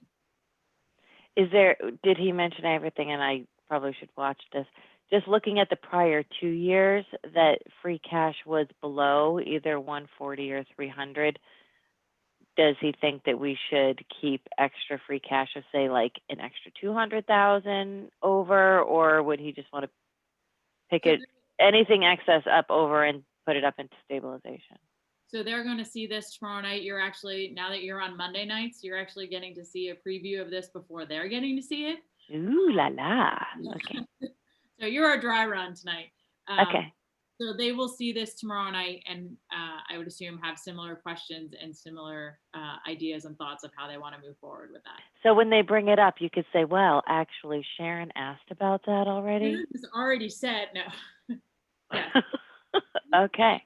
Let's just make sure We just cover wanted to that. give you an idea of where we were and where we were thinking, and how this plays into, as we start talking about, you know, a $2.1 million deficit and where that's coming from. So we just wanted to make sure everybody was on the same page. This is great. I appreciate this. Where is the item from the additional state money that we're now holding in abeyance right now, that I think the school department thinks might be coming their way? Is that in this 3.3, or where is that? Not. So this is last year's free cash. That would actually be within our fiscal year 21 budget. So that additional state aid money is in our current budget right now. And as we discussed at that joint meeting we had with the selectmen, we will have an article at town meeting. We know they're going to deficit spend their budget at this point. And we've gone through CARES. We were counting on the additional stimulus money that was approved at the end of December, which people are calling, you know, CARES 2. We've been notified, and I think I mentioned it last week, the town of Medfield is only receiving $170,000, which Jeff and I have been talking about how outrageous that is. We're one of the few towns who do have kids back in hybrid. We have spent, you know, a significant amount of our CARES money to make sure we can do that. And we now only have $170,000 to carry that. So we know that they're going to need some of that state aid money. And I asked Michael LaFrancesca today to start putting together some estimates now that we've gone through the CARES funding, is what they're projecting for the end of the year. And we'll include that in an article to be paid from fiscal year 21, because that money actually came in fiscal year 21. If we didn't spend any of it, it would close out to free cash, and we would see it a year from now in the fiscal year 22 column that we'd be talking about. So it would be one column over to the right. Over to the right. Yep. And given the 4% decrease in the town's budgets last year, I don't think, and given the very specific instances as to why we had so much money come back. I mean, having 5 people down at the police station, led to almost a $500,000 turn back. We're not anticipating that. I think you're going to see our numbers for free cash go to some of the lowest we've had in a while. When you cut 4% out of the budget, we're pretty much asking people, what you're going to see is a lot more reserve fund transfers, is my guess, at the end of this year, because we've cut some of those budgets so close. Sorry, that was way more than you asked. No, that's okay. Thank you. Way more than I understand, actually, but that's fine. I think we need to have coffee again, Bob. Yeah. So that's where we are tonight. We just want, I asked Nick to present it to you. He's been working hard on this, because what we do with that deficit for fiscal year 20 for the schools, plus how we're going to spend this free cash, really is critical in looking at how we're going to fund that deficit. I know, Nick, I think this is great stuff, and Christine, because it's it just puts things in some perspective as we move forward. You can see the interrelationship where they go. So I appreciate that this analysis. So Nick, is this available for updating in our budget books? Yes, I will send it out this evening, and I will I'll get it in an Excel spreadsheet too if anybody wants to play with it. I always like Excel, you know me. I gotta have Excel. That would be great. Thanks. The next time you should highlight that 3.3 in purple. I don't know if it's an option. Which is really 2.3 after you take the million out. That's right. That's right. Oh, see, there you go. No, but now, yeah, that wasn't pretty. But you tried. I appreciate it. Always the accountant, Ed. I can always remember the guy one of the guys over in England said to me, when he sees an accountant, he says, behind every silver lining is a cloud. There you go. There you go. Did you guys want to talk quickly about the CPA letter that we all got before we do minutes? Yes, I'm prepared if there were specific questions or just some history. Well, first of all, I should ask, did everyone get one of those nice letters in the mail about? Yes. Yeah. I thought it was coming to me. Well, and just for the record, I mean, Norfolk County, if you want to look at some budget cuts, how about we not send that out to everybody? I don't know. We just distribute it by email, just saying. Well, I got 2 at my house because one went to the Warrant Committee and one went to Park and Rec. So we got double mail. What we don't have a CPA, right? We don't. I think it's a way, personally, I think it's just a way of them reminding you that you don't and encouraging you to do so. Yes. That is what I believe it was. So are we leaving money on the table? Well, we probably did once upon a time, but I'm not sure if we are now. I think that depends on who you ask. I think if you go back, so this was put before the voters in 2005 and it failed. It was brought back in 2015 when there were some specific ideas for some projects. But I don't believe, I have to go back and check. I don't believe it actually made it to the warrant. I think it got pulled before town meeting. That was my recollection. Yeah. Oh, when? What year? 2015? 2015.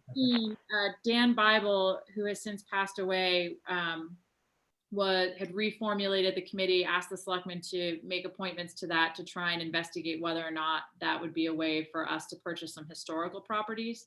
And I believe that the committee never made a final recommendation to the Board of Selectmen. So I think we may have held a placeholder on the warrant, but I don't think it actually ever went to town meeting.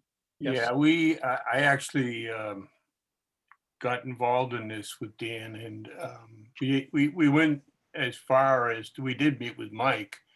The point is that there just wasn't an appetite inside the town to put this incremental. It's a tax. I mean, your taxes go up in order to be able to get it. And in the context of all that was going on, there just wasn't. There was no. There seemed to be no interest in, not enough interest to get that thing passed. And I think that, I said that in my experience working with that was we missed the window in 2005, because if we had done it in 2005, it would have put money into things that could have been applied to the state hospital. I specifically I think that was the biggest opportunity. And I don't think my recollection is that back in 2015, there weren't enough projects that one could point to that would say this would be worth our while to put some money away, and for the future use. If you had the state hospital project, you could put it up there and it would kind of sell itself. But this was one that's like, I got more feedback saying, oh boy, here's another slush fund for the town to throw it into. It just didn't have any legs in my experience. So that predates the Affordable Housing Trust Fund being created. And as I get my feet wet as the Warrant Committee representative on that group, and getting my feet wet, I'm looking at Mass Housing Partnership seminars, and a big funding mechanism for affordable housing is the Community Preservation Act funding, or at least a contribution from that.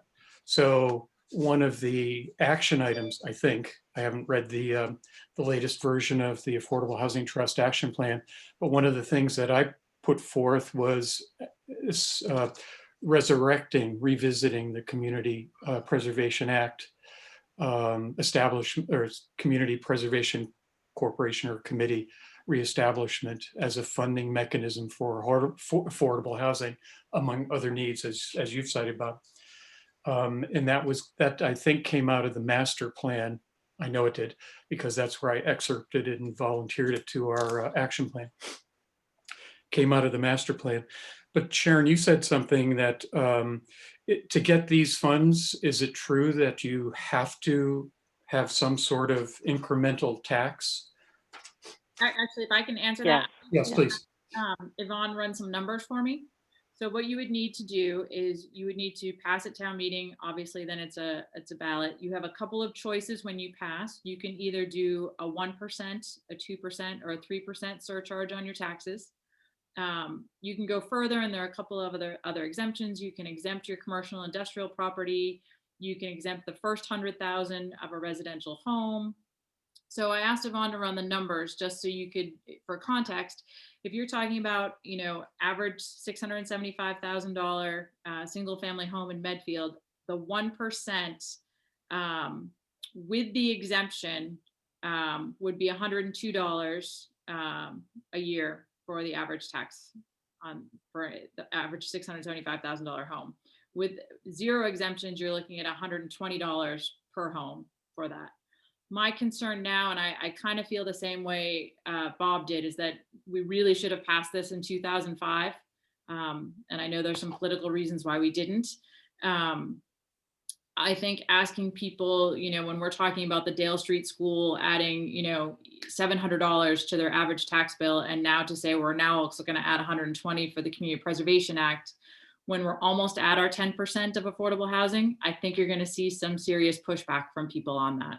Sure, that target is going to fluctuate. We're waiting for the census to come out, so that may add a new requirement for the housing inventory. And I'm looking at something from Mass Housing Partnership. The surcharge can be 0.5% up to 3%, and maybe more. But there's only one. I didn't have her do the 0.5%. There's only one town in the Commonwealth that has a 0.5%. So I was looking at the 1% and above. Yeah. I know the state match was a lot greater, obviously, when there were less communities in. In running just some, really quick calculations, 1% would give us about $117,000 if the state held on their match a year for that. And that, that again, I'll give a little background, was that when we were looking at this, the number was going down. And so we were getting pushback. You just kind of put a few feelers out and you said, well, it had been like a 27% match at one point, and now it's like, it was down to 20. And a significant event happened last year. The city of Boston got in. So whatever the number was, it ain't going up with Boston going in. You know, you got the elephant in the room now. So This is my first time through this. I've never seen it, but what does the $166,440 represent? Is that When you have any recording at the registry, right? They collect the money. Collect the money on that, and it goes into the Community Preservation Act fund. That there's then a formula to distribute that money out to the cities and towns that are partnered with it. So do you get it back dollar for dollar, or you just get a portion of it? No, you get a portion. Like you get a portion of it. Okay. You probably get 117,000, give or take in that, depending on the exemptions. So that would have matched what we raised? Is that what you're citing? No, what we would have raised if we had a 1% with no exemptions, we would raise $489,000 from our taxpayers. Okay, that's not cheap. No, not That's at all. substantial. And then $117,000. My only concern is where we're talking about these budget cuts and level of service. I think you're just going to see some pushback on it. And I'm not taking a position on it, and I'm not saying you shouldn't pursue it. I'm just saying I wouldn't be surprised to have some negative feedback on it. But just to be clear, we said $489,000. It was raised by the surtax. Correct. Yes. So we would tax the town. We're taxing the town to get that, yeah. And then if we spent it on, it's historical, there's the land, it's as you mentioned, Economic development. Recreation, I think, was one, and like trails, walking trails and stuff. and those kinds of things. But unless we have something that's going to be, really targeted, to tell somebody, just give us $500,000 and we'll figure out where to spend it later on. No, it's senior affordable housing. No, I understand, but I mean, you believe me. Well, as I said, the committee's vacant now, so. I think that it would. So Newton, to your point, and just because it's 9:03 already, but I think that for it to come back, it would need to be a Warrant article, and it needs a committee to sponsor it to put it forward to the selectmen to do so. So, yeah. And it may not be this year. No, that's what I was thinking. I think that if you're going to do something like this, and similar to when they took it on in 2015, is it needs a good year-long public relations campaign to convince people why this is necessary and why they would do this. Because the voters in Medfield have always been very willing to, they gave us $1 million for the Affordable Housing Trust Fund. We're 60% open space. We've been very proactive in meeting those obligations. So I think you'd have to really convince them as to why they should pay an additional tax without saying what those projects are. I think that's what. But of course. Yeah. I mean, by the way, there's a school coming up. Right. That's always looming. So I mean, that was the history. It didn't get a big. 2005, and I think I sat on the committee in 2005. I think Georgia and I were both on the committee, and it was disappointing we couldn't get it past that. That would have been, that was definitely you look in retrospect and then looking forward, that was real opportunity. We'll save it for another day. I have a significant amount of information, Newton, that I've collected about the CPA, and I will forward that along for you. In fact, there was I believe it's a Collins Center article about basically who wins and who loses with the CPA. So super. Thank you. Interesting to read. Christina, Nick, do you guys have anything else, or should we do minutes? I don't have anything else. Okay. All right. Did everybody have a chance to look at Newton's minutes that he sent around for last week? Does anybody have any comments or questions? I would expect none because Newton's minutes are generally perfecto. Motion to approve the minutes submitted on January 25th, 2021. All right. Is there a second? Second. Okay. All right. Second. So roll call. Newton? Approve. Ed? Yes. Bob? Yes. Jeremy? Yes. Christine, Yes. and Amanda. Yes.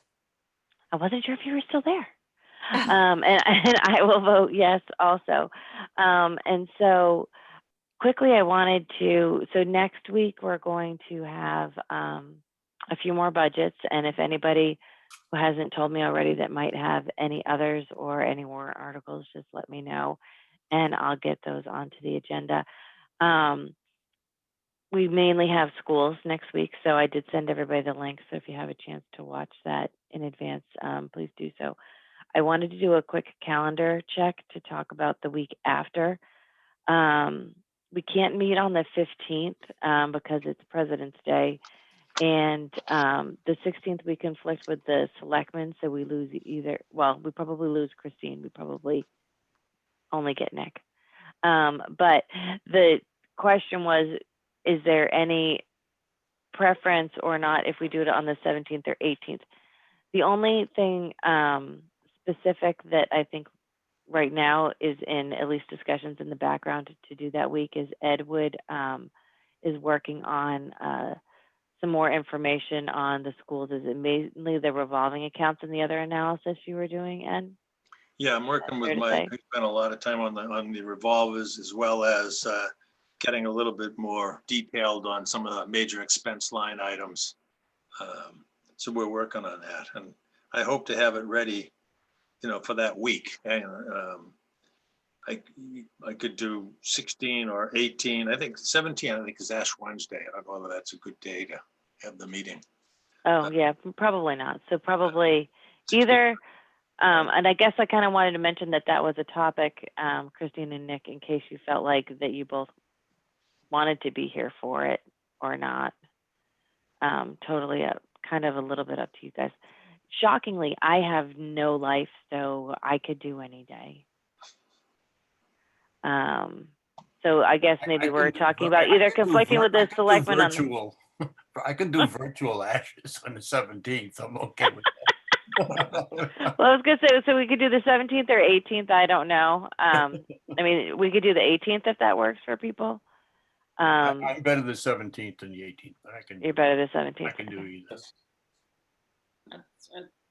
My schedule looks clear right now for either of those days, so. Christine, do you have a preference as to whether or not Why were we you not meeting on come? the 15th? I didn't think we could meet on the 15th because it was President's Day. No, the 16th. The You're in- 16th, Selectmen hearing. because you selectmen can't meeting. come. No. Isn't the, Well, guess what? The selectmen revised their schedule again. okay, we can meet on the 16th. I'm sorry, I got distracted. You can meet on the 16th. They're now Okay, on the 2nd, the 9th, and the 23rd. Good. we must be going to Bermuda or something. Okay, all right, so we're back to the 16th then. All right, easy enough. All right, Right. I can have the police on the 16th. Okay, so we'll plan to definitely do police and Ed's analysis, and then we can have a follow-up discussion too from the week before with schools, because I assume that will take up a decent amount of time. But I would say I don't think we're going to do any kind of like formal big question process like we've done in the years past, unless somebody wants to. But if you have time to watch not only the presentation, but the question and answers afterwards, if you haven't done that yet, I think the entire thing lasts about an hour and 15 minutes of their meeting. But I would say if anybody has any specific questions, just email them to Ed, and then he Right. can I always. was just going to ask that. If there's anything you want me in particular to cover on the 16th, let me know. Okay, yeah, so just send your questions to Ed, okay? And so very sadly, this is the first meeting we've gone over. It's 9:10. Motion to adjourn. All right, is there a second? Okay, roll call. Newton, Yes. Ed, Yes. Bob. Yep. Jeremy, Yes. Christine, Yes. Amanda. Yes. All righty. Well, thank you, everybody. Cheers, And Sharon. until Thank you. next week. Christine. Ciao. Thanks, everyone. Stay safe. Happy shoveling tomorrow Yes. or tonight, whatever Bye. you Yeah, I have to gotta say.